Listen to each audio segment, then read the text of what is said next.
guys, so are you guys excited for the autumn season? Well, I am very excited and I am ready to decorate in front of our house, ready for my autumn decorations. This is the curtain rod, and then this is the full spaghetti, and then I already cut here and then put this inside. I bought the flowers and pulled spaghetti in Dollar Tree. And then you have to measure on the sides. And then I'm gonna use this to lock. So it won't move, guys. So ganito. Para hindi siya ma-move. Have to lock it. Ayan. Tapos, guntingin natin.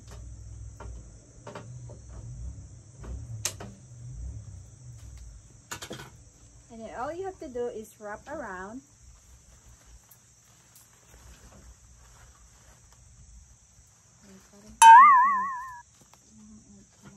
Kailangan din natin itong i-lock, guys, para hindi siya mag-move.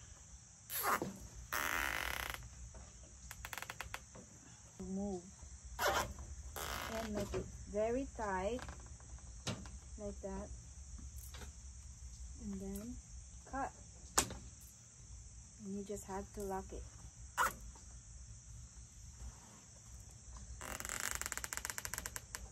Lock it. Guys, and let's start to roll this. Every year, of course, every year there's 4 seasons in a year, and every year is enjoying every season of the year, like spring decorations, summer decorations, autumn decorations, and winter.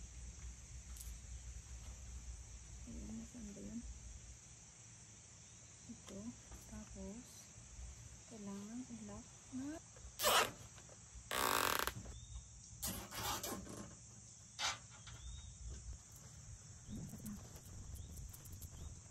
And then, I bought this beautiful garland in Ollie's. Ito naman, guys, ay isa-isahin natin, putulin. Tapos, yung mga dahon ay kailangan natin i-push. Ow! Alam mo naman, pag mumurahin, ganito talaga mangyari.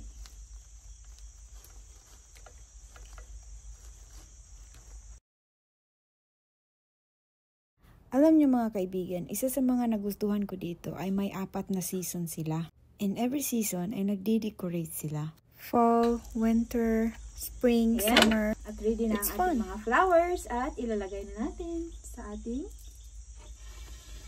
rod.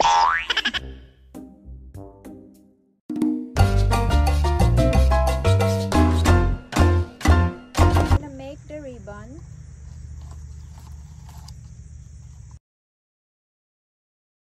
At dito, kunyari, marunong naman tayong gumawa ng ribbon. Tama-tama lang, nagawa ko naman. Pang tali. And I'm gonna put this tali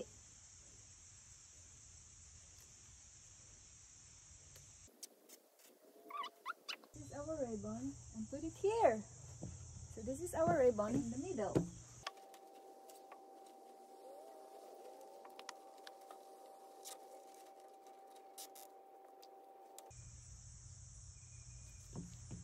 So that is our... How you like it, guys? Please comment down below.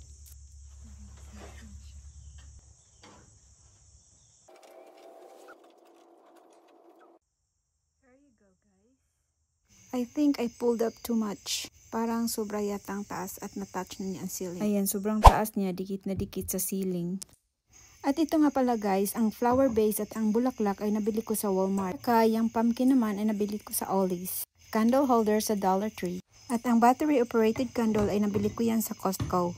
At ayan na, guys, at happy naman ako sa aking mga nabili. I hope may natutunan kayo sa video na to. Hi, guys. Today, Thank you all for watching. Bye! DIY. Nagagawa ako ng table. Tapos, ang gagamitin ko ay itong bakante na flower base. So, gagawin natin itong table. Tapos, meron tayong mga ganito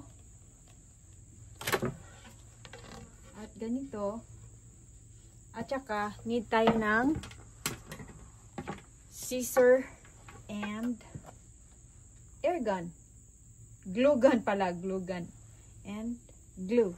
So today ay ipapakita ko sa inyo kung paano ko to gagawin, at saka kailangan ko din ng ganito. Kailangan ko din ng ganito. So, tingnan nyo guys kung anong gagawin ko dito sa aking table. So, let's start. So, this is the first thing I'm gonna do. I'm gonna put tape sa baba.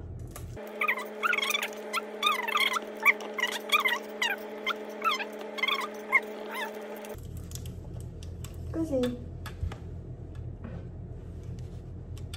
tipid-tipid lang tayo dito, diba? Hindi naman kasi tayo mayaman na bili lang ng bili kung kahit ano-ano. Kaya, ito ang gagawin natin. I-seal lang natin ng paganito. Ayan guys. Diskarte lang sa buhay to guys. Diskarte. Ayan. Tapos, maglagay tayo ng glue on top.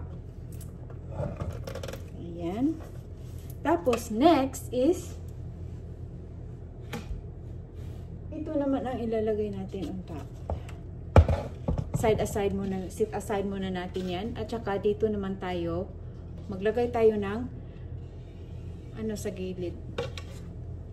Ilagay natin to sa gilid and let's start. So dito, gagamit tayo ng glue. So dito ay maglagay ako ng glue.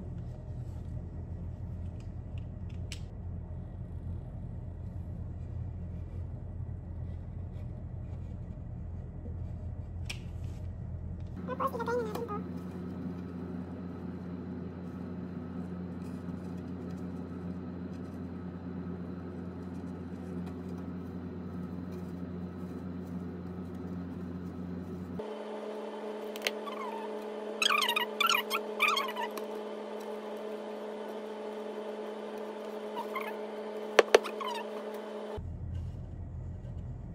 At hanggang... So, ito na siya guys. Nalagay ko na lahat. Ayan.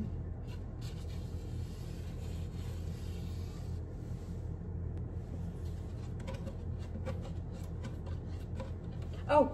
Tanggalin pala natin ito. At maglagay na ako ng glue dito.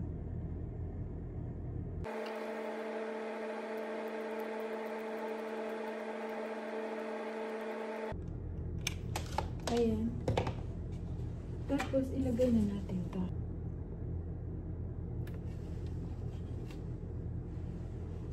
Ay, dapat ko palang.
Today guys ay lalabas tayo kasi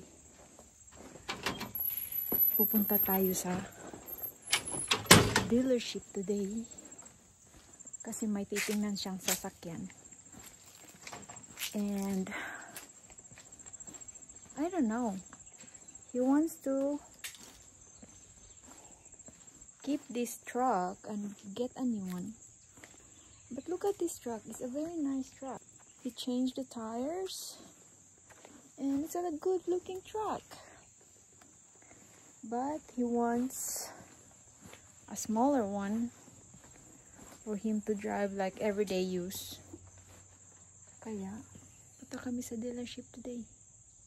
And he said he will keep this truck because this truck is upgraded and it's a very nice truck. It's just that gagamit ng maraming gas. I'll see you guys. I'm gonna put my hat on because the sun is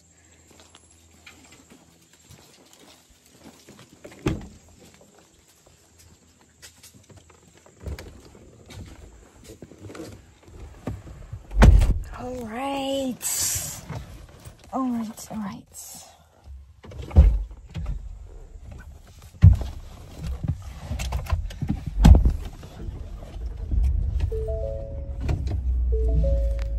So we are here in the dealership now.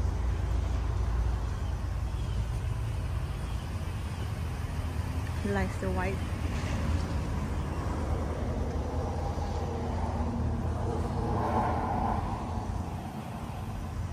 Babe, is this the same size in the Philippines? Smaller. Look at those cars, guys. I like Bronco. Woo! Alright, let's go there. We gotta go. We'll have to walk back over. And this is ours. It's very big. Woo! At dahil wala siyang nahanap na gusto niyang sasakyan, kaya nakapag-decide na lang kami na umuwi na lang at ready na kami mag-lunch kasi gutom na ako kasi parang buong araw na kami nandito. Kaya tapusin ko na lang ang aking video. Hanggang sa susunod, please like and subscribe and please hit the notification bell para updated kayo for the next one. Love you all. Bye!